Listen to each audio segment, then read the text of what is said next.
Hello students, मैं कोमल गुप्ता आपकी chemistry teacher और आज हम पढ़ने वाले हैं ऑर्गेनिक केमिस्ट्री क्लास 12th का चैप्टर 7 अल्कोहल, फिनॉल और ईथर। भाई हमारा ये चैप्टर हम बहुत दिनों से पढ़ रहे हैं और हमने अल्कोहल की बहुत सारी रिएक्शंस पढ़ ली।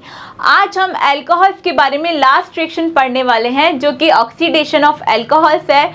इसके बाद हमारा अल्कोहल वाला पार्ट खत्म हो जाएगा और हम नेक्स्ट क्लास में शुरू करेंगे हमारे फिनॉल्स। आज हम लास्ट बात देख लेते हैं कि ऑक्सीडेशन ऑफ अल्कोहल्स मतलब अल्कोहल का ऑक्सीडेशन कैसे होता है। देखो, सबसे पहले ऑक्सीडेशन का मतलब क्या होता है आपको ये जानना है। ऑक्सीडेशन का सिंपल मतलब जो हम अभी तक स्कूल में पढ़ते आए हैं वो ये है एडिशन ऑफ ऑक्सीजन या रिमूवल ऑफ हाइड्रोजन। ये दोनों बातें हमने स्कूल में पढ़ी थी कि अगर हम किसी कंपाउंड में ऑक्सीजन को ऐड करवा देते हैं या हाइड्रोजन को रिमूव करवा देते हैं तो वो हो जाता है भाई हमारा ऑक्सीडेशन। पर अल्कोहल्स के लिए एक स्पेशल बात होती है और वो क्या, वो ये कि भाई अल्कोहल्स के लिए अल्फा हाइड्रोजन प्रेजेंट होना ज़रूरी है उनके ऑक्सीडेशन के लिए। तो भाई अल्फा हाइड्रोजन क्या होती है, जिस कार्बन से हमारा अल्कोहल ग्रुप अटैच्ड है हम चेक करेंगे वो जो कार्बन है हमारा अल्फा कार्बन है और उस पर हम चेक करेंगे कि कितनी हाइड्रोजन्स अटैच्ड हैं। जितनी हाइड्रोजन अटैच्ड होंगी वही होगी भाई हमारी अल्फा हाइड्रोजन के नंबर्स। हम एक एग्जाम्पल देख लेते हैं। देखो, जैसे मेरे पास ये वाला कोई कार्बन है, यहाँ इस कार्बन पर हाइड्रोजन है, हाइड्रोजन यहाँ भी 3 हाइड्रोजन और इस पे 2 हाइड्रोजन और मैं लगा देती हूँ एक OH ग्रुप। यहाँ मैं चेक करती हूँ एक मेरे पास कोई ऐसा ग्रुप है जिसमें यहाँ पे है हमारा अल्कोहल। तो देखो, सबसे पहले हम ये देखेंगे कि अल्फा कार्बन कौन सा है। जिस ग्रुप से OH अटैच्ड है उसके साइड वाला कार्बन अल्फा और उसके बगल में बीटा। वैसे ही इस कार्बन से OH अटैच्ड है तो ये हुआ अल्फा कार्बन और बाकी के हुए हमारे बीटा कार्बन। तो भाई देखो, अल्फा कार्बन पे कितनी हाइड्रोजन्स है, मुझे दिख रही है अल्फा हाइड्रोजन पे 2 हाइड्रोजन्स है। मतलब जितने नंबर ऑफ हाइड्रोजन्स होंगे हमारा अल्कोहलिक मॉलिक्यूल उतनी ही बार ऑक्सीडाइज हो जाएगा। अगर 1 हाइड्रोजन होगी तो 1 बार, 2 हाइड्रोजन होंगी तो 2 बार। अगर 0 हाइड्रोजन होंगी तो कोई ऑक्सीडेशन रिएक्शन वहाँ नहीं होगी। देखो, हम कुछ रिएक्शंस देख लेते हैं 1 डिग्री, 2 डिग्री और 3 डिग्री अल्कोहल्स के अंदर। सबसे पहला एग्जाम्पल जो हमारे पास है भाई, ये हमारा अल्कोहल ग्रुप है और ये जिस कार्बन से अटैच्ड है वो हमारा अल्फा कार्बन है और हमें दिख रहा है भाई ये अल्फा कार्बन सिर्फ एक और कार्बन से अटैच्ड है, इसलिए ये हुआ हमारा 1 डिग्री अल्कोहल। अब इस 1 डिग्री अल्कोहल के पास मैं देख रही हूँ कि 2 अल्फा हाइड्रोजन्स मेरे पास प्रेजेंट है। मतलब इस मॉलिक्यूल का कितनी बार ऑक्सीडेशन होगा, इसका ऑक्सीडेशन होगा भाई 2 बार, क्योंकि 2 अल्फा हाइड्रोजन हमारे पास प्रेजेंट है। तो जब पहली बार इनका ऑक्सीडेशन होगा तो क्या होगा, यहाँ बनेगा हमारा एल्डिहाइड मॉलिक्यूल। अब ऑक्सीडेशन होगा तो दोनों काम में से कोई एक हो सकता है, या तो हम ऑक्सीजन का ऐड करवा दें या हम हमारी हाइड्रोजन को रिमूव करवा दें। तो यहाँ जो काम हो रहा है वो क्या हो रहा है भाई, यहाँ से हमारे 2 हाइड्रोजन के मॉलिक्यूल्स जा रहे हैं और हमें मिल रहा है एक एल्डिहाइड मॉलिक्यूल। ये जो मेरे पास मॉलिक्यूल मिला, ये जो मेरे पास फंक्शनल ग्रुप है, ये भाई एल्डिहाइड का फंक्शनल ग्रुप है, इसलिए हमारे पास क्या मिला भाई, हमें मिला एक एल्डिहाइड। जब हमने अल्कोहल को फर्स्ट टाइम ऑक्सीडाइज करवाया तो हमें एल्डिहाइड मिला। अब हम इसका दोबारा ऑक्सीडेशन करवाते हैं क्योंकि यहाँ पे अभी एक और हाइड्रोजन प्रेजेंट है। तो जब हम इसका दोबारा ऑक्सीडेशन करवाते हैं तब क्या होता है, अब इस बार यहाँ होगा एडिशन ऑफ ऑक्सीजन एटम। अब एडिशन ऑफ ऑक्सीजन होते ही हमें क्या मिल जाएगा, कार्बोक्सिलिक एसिड। CH3 हमारे पास ऑलरेडी था, C डबल बॉन्ड O, इस H के साथ एक ऑक्सीजन और ऐड हो जाएगी और हमें मिल जाएगा कार्बोक्सिलिक एसिड। तो ये बात हुई भाई 1 डिग्री अल्कोहल में ऑक्सीडेशन की। अब हम देखते हैं 2 डिग्री अल्कोहल में ऑक्सीडेशन कैसे होता है। देखो, ये मेरे पास जो एग्जाम्पल है वो कितने डिग्री का है, ये मेरा अल्फा कार्बन कितने से जुड़ा हुआ है भाई, 1 और 2 कार्बन से, मतलब 2 डिग्री अल्कोहल। और इसके पास कितनी हाइड्रोजन है भाई, इसके पास एक अल्फा हाइड्रोजन है, वो ये रही। तो इसका ऑक्सीडेशन कितनी बार होगा, ओनली 1 टाइम। और इसका ऑक्सीडेशन होते ही हमें क्या मिलेगा, देखते हैं। देखो, यहाँ पे जैसे ही इसका ऑक्सीडेशन हुआ वैसे ही क्या होगा, एक हाइड्रोजन ये वाला जाएगा और एक हाइड्रोजन ये वाला जाएगा। अब जैसे ही ये दोनों हाइड्रोजन गए वैसे ही हमें ये वाला मॉलिक्यूल मिला। और ये फंक्शनल ग्रुप कौन सा है भाई? ये है हमारे पास कीटोन। मतलब जब हमने 1 डिग्री अल्कोहल का फर्स्ट टाइम ऑक्सीडेशन करवाया तब हमें एल्डिहाइड मॉलिक्यूल मिला, और जब हमने 2 डिग्री अल्कोहल का ऑक्सीडेशन करवाया तब हमें कीटोन मॉलिक्यूल मिला। अब इसकी फर्दर ऑन रिएक्शन होगी क्या? क्या इस कार्बन के पास कोई अल्फा हाइड्रोजन प्रेजेंट है? नहीं, मतलब आगे अब कोई रिएक्शन नहीं होगी। अब नेक्स्ट हम देखते हैं भाई 3 डिग्री अल्कोहल्स के अंदर। ये हमारे पास 3 डिग्री अल्कोहल है। देखो ये हमारे पास अल्फा कार्बन से और 3 कार्बन जुड़े हुए हैं, मतलब 3 डिग्री अल्कोहल। अब इस अल्फा कार्बन के पास कोई हाइड्रोजन नहीं है, मतलब 0 अल्फा हाइड्रोजन, तो इसका भाई कोई ऑक्सीडेशन यहाँ नहीं होगा। तो हमें मोटी मोटी एक बात समझ में आई इन तीनों रिएक्शंस के बाद कि जो हमारा अल्कोहल मॉलिक्यूल है, अगर उसको हम फर्स्ट टाइम ऑक्सीडाइज करवाते हैं तो हमें क्या मिलता है? हमें मिलता है भाई एल्डिहाइड, या हमें मिलता है कीटोन। अगर वो 1 डिग्री होगा तो एल्डिहाइड और 2 डिग्री होगा तो कीटोन। और जब हम उसको दोबारा ऑक्सीडाइज करवाते हैं तो भाई हमें मिलता है कार्बोक्सिलिक एसिड। क्या इतनी बात क्लियर है अल्कोहल के ऑक्सीडेशन के लिए? अब इतनी बात तो हमने कर ली, यहाँ पे ऑक्सीडेशन करवाते हैं।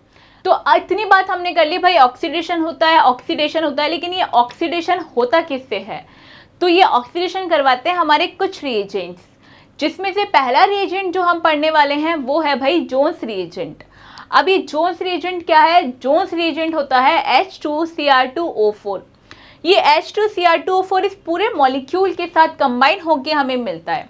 कौन सा मॉलिक्यूल? Na2Cr2O7H2SO4 और एक वाटर मॉलिक्यूल से जब हम इसको कंबाइन करवाते हैं तब हमें मिलता है H2Cr2O4। अब इसमें होता क्या है? देखो हमारे पास जब भी ऑक्सीडेशन के लिए एजेंट्स होंगे तब 2 तरीके के एजेंट्स हमारे पास होंगे, एक वीक एजेंट्स और एक स्ट्रॉन्ग ऑक्सीडाइजिंग एजेंट्स। अब देखो इनकी वजह से होगा क्या, जैसे पहले हम एग्जाम्पल देखते हैं। जैसे मेरे पास ये कोई अल्कोहल का एग्जाम्पल है और ये हमारा अल्फा कार्बन, और ये अल्फा कार्बन कितने डिग्री का है भाई? ये है 1 डिग्री का। अब ये 1 डिग्री का जो मेरे पास अल्कोहल है, इससे क्या हुआ, मैंने जब एक ए वाले रिएजेंट से जब मैंने इसकी रिएक्शन करवाई तो ये हमें मिला एल्डिहाइड ग्रुप। अल्कोहल से एल्डिहाइड मिल रहा है, और जब मैंने इसकी बी वाले से करवाई तब मुझे मिल रहा है भाई कार्बोक्सिलिक एसिड। इसका मतलब जब भी हमारे पास वीक ऑक्सीडाइजिंग एजेंट होगा तो हमारा ऑक्सीडेशन सिर्फ इतना ही हो पाएगा कि वो एल्डिहाइड या कीटोन में कन्वर्ट हो, और जब हमारे पास ऑक्सीडाइजिंग एजेंट स्ट्रॉन्ग होगा तब हमारा अल्कोहल क्या है? कार्बोक्सिलिक एसिड तक जाएगा। ठीक है, इतनी बात क्लियर है। अब हम ये देख लेते हैं कि हमारे पास वीक ऑक्सीडाइजिंग एजेंट्स कौन से हैं और स्ट्रॉन्ग ऑक्सीडाइजिंग एजेंट्स कौन से हैं। सबसे पहला भाई हमारे पास ये वाली जो लिस्ट है वो है भाई वीक ऑक्सीडाइजिंग एजेंट्स की। मतलब जब भी हम इनको हमारे केमिकल कंपाउंड्स में डालेंगे तो ये कहाँ हमारे अल्कोहल को ऑक्सीडाइज करेंगे? ये ऑक्सीडाइज करेंगे सिर्फ एल्डिहाइड्स तक। ठीक है, जैसे PCC, CrO3 और कॉपर के साथ जब हम हीट करते हैं हमारे अल्कोहल्स को तो वो कन्वर्ट करते हैं उन्हें एल्डिहाइड या कीटोन में। अब नेक्स्ट हम देखते हैं भाई strong oxidizing agent. Strong oxidizing agent alcohol को डायरेक्टली कन्वर्ट करते हैं किस में? कार्बोक्सिलिक एसिड में। एक बात याद रखना, जब भी ऑक्सीडाइजिंग होगा या ऑक्सीडेशन होगा, वीक ऑक्सीडेशन हो या स्ट्रॉन्ग ऑक्सीडेशन हो, दोनों में नंबर ऑफ कार्बन्स हमेशा सेम रहेंगे। कभी भी आपको नंबर ऑफ कार्बन्स गायब नहीं कर देने। सिर्फ क्या गायब होगा? या तो हाइड्रोजन गायब होगी या ऑक्सीजन का एडिशन होगा। उसके अलावा मॉलिक्यूल में नंबर ऑफ कार्बन्स हमेशा सेम रहेंगे। देखो स्ट्रॉन्ग ऑक्सीडाइजिंग एजेंट कौन कौन से हैं? KMnO4, K2Cr2O7, H2Cr2O4 जिसे हमने जोन्स रिएजेंट भी बोला था, और CrO3। क्या ये बात क्लियर है? स्ट्रॉन्ग और वीक ऑक्सीडाइजिंग एजेंट्स कौन कौन से हैं हमारे पास? ठीक है, इतनी बात तो हुई भाई ऑक्सीडेशन की। अब हम पढ़ते हैं नेक्स्ट रिएक्शन जिसका नाम है डीहाइड्रोजनेशन। देखो नाम में ही है डीहाइड्रोजनेशन, मतलब कि हाइड्रोजन का रिमूवल। तो जब हम हाइड्रोजन को रिमूव करेंगे भाई तो वो होगा हमारा डीहाइड्रोजनेशन। तो इसका मतलब हाइड्रोजन को रिमूव कर रहे हैं तो क्या हो रहा है भाई? ऑक्सीडेशन। तो यहाँ भी क्या होगा भाई, हमारा ऑक्सीडेशन। और अभी अभी हमने देखा था जब हम कॉपर के साथ हीट करते हैं तो हमें क्या मिलता है भाई, ये होता है हमारा वीक ऑक्सीडाइजिंग एजेंट, और हमें मिलता है हमारा एल्डिहाइड या कीटोन। देखो जैसे मेरे पास ये 1 डिग्री अल्कोहल है, मैं देख पा रही हूँ यहाँ पे जो मेरा अल्कोहल ग्रुप है वो सिर्फ एक कार्बन से जुड़ा हुआ है, और वो भी खुद अल्फा कार्बन जो है वो एक कार्बन से जुड़ा हुआ है।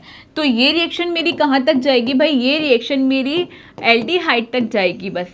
उसके बाद जो है वो, तो ये रिएक्शन मेरी कहाँ तक जाएगी भाई, ये रिएक्शन मेरी जाएगी एल्डिहाइड तक, और यहाँ बन जाएगा हमारा ये एक एल्डिहाइड ग्रुप। क्या ये बात सही है?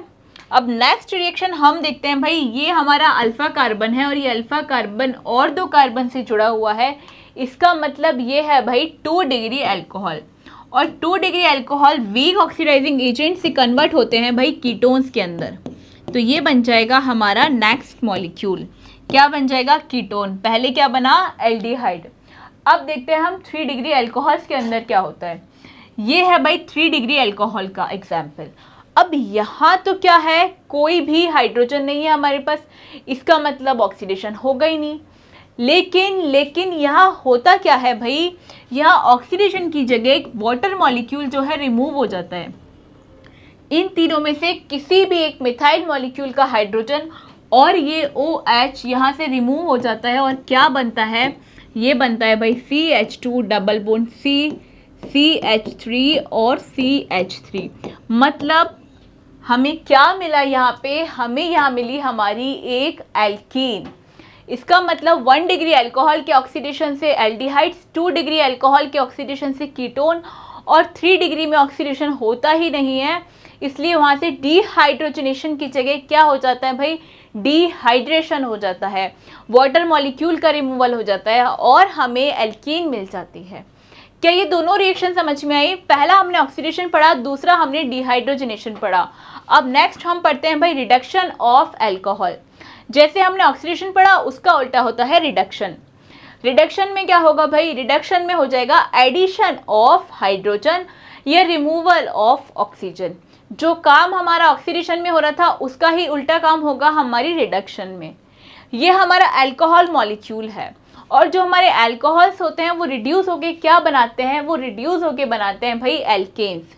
जैसे ये अल्कोहल था, ये रिड्यूस हुआ, इसमें से क्या निकला, देखो एक तो वाटर का मॉलिक्यूल निकला H2O, और जो ये HI होता है ना, हम इसके 2 यूनिट्स लेते हैं।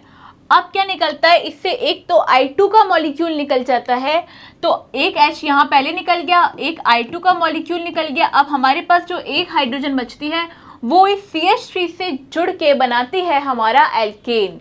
तो यहाँ हुआ रिडक्शन ऑफ एल्केन्स का फर्स्ट एग्जाम्पल। अब नेक्स्ट क्या होता है, अगर हम अमीन्स के साथ अल्कोहल को रिड्यूस करवाते हैं तब क्या होता है भाई, यहाँ से भी एक वाटर मॉलिक्यूल निकल जाता है और हमें क्या मिल जाती है, हमारी अमीन्स। अब देखो ये हमारी कौन सी अमीन है, जैसे हमने डिग्री ऑफ अल्कोहल्स पढ़ा है ना, वैसे अमीन वाले चैप्टर में हम डिग्री ऑफ अमीन्स पढ़ेंगे। पर उससे पहले एक छोटी सी चीज़ देख लेते हैं। देखो जब हमारा नाइट्रोजन एटम एक एल्केन से जुड़ा हुआ है तो भाई वो 1 डिग्री अमीन्स होते हैं, ठीक है। ऐसे ही हमारे 2 डिग्री अमीन्स होंगे और ऐसे ही हमारे 3 डिग्री अमीन्स होंगे। देखो इस RnH2 का फर्दर ऑन रिडक्शन होगा, किसकी प्रेजेंस में होगा, वापस से Al2O3 300 डिग्री सेंटीग्रेड पे अगर हम RnH2 ले लेते हैं और वापस से क्या करते हैं, इसको डालते हैं हम Al2O3 को, तब क्या होता है भाई, वापस से ये वाला जो अमीन है हमारा रिड्यूस हो जाता है और हमें क्या मिलता है, हमें मिलता है भाई, हमें 2 डिग्री अमीन, ये हमें मिलेगा। यहाँ पे हमारी हाइड्रोजन मॉलिक्यूल थी और ऐसे। अब इसका फर्दर ऑन रिडक्शन होता है, फर्दर ऑन रिडक्शन भी Al2O3 के साथ होता है 300 डिग्री सेंटीग्रेड टेम्परेचर पे। वापस से ये रिएक्शन जब होगी तब क्या होगा, यहाँ वापस से इसका एक और मॉलिक्यूल आता है और ये क्या बनता है, RnR और ये R। अब यहाँ कोई हाइड्रोजन प्रेजेंट नहीं है तो यहाँ अब रिडक्शन हो गया भाई खत्म। तो ये होता है डिग्री ऑफ अमीन्स का रिडक्शन। तो क्या आपको समझ में आया, अल्कोहल और अमीन्स का रिडक्शन भी हमने यहाँ थोड़ा सा देख लिया। वैसे डिग्री ऑफ अमीन्स का जो रिएक्शन है वो बहुत बड़ा है और हम अमीन्स वाले चैप्टर में इसको अच्छे से पढ़ेंगे, ठीक है। तो ये सारी बात हुई भाई डिग्री ऑफ अल्कोहल्स की। तो आज क्लास में हमने क्या पढ़ा, डिग्री ऑफ अल्कोहल्स और डिग्री ऑफ अमीन्स। अब नेक्स्ट क्लास हम स्टार्ट करेंगे भाई हम हमारे फिनॉल्स के साथ, और अल्कोहल की रिएक्शंस हुई यहाँ ख़त्म। तो तब तक के लिए अल्कोहल्स रिवाइज करें और पढ़ें। Thank you.